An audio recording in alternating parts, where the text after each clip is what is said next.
You're watching Hit List TV with Timmy and Renee. We're really lucky to be chatting to the writer and director of the new movie Super 8. It's J.J. Abrams. Welcome to the show, mate. Thanks very much. Good to be here. And action!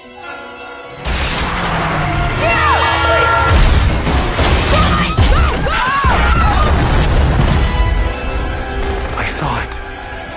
No one believes me. I believe you. Now, this movie is excellent. We checked it out yesterday. We loved cheers. it. Thanks very much. Where did the inspiration come from this movie?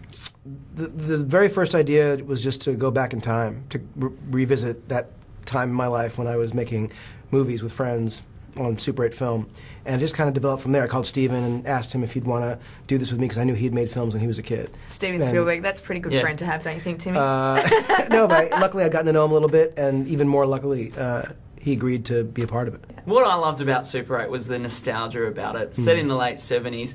Is it sad now that kids don't really use film, they just use their mobile phones and upload it straight to YouTube? Well, I think that any means of expression and trying out, ways to sort of, whether it's, music or painting or making movies, any artistic expression is a good thing. So I do miss a lot of the sort of analog, pre-digital stuff, but I'm also a huge fan of technology, and much of what we did in Super 8, the spectacle could never have been accomplished without that. So it would be ridiculous for me to sit here and say, yeah, it's the old days were the best, and because literally the things like the train crash in the film could never have been done, safely. Yeah, definitely. In 1979. And it is an amazing scene. We love that scene. Oh, thanks. It is very cool. What's your advice for young filmmakers?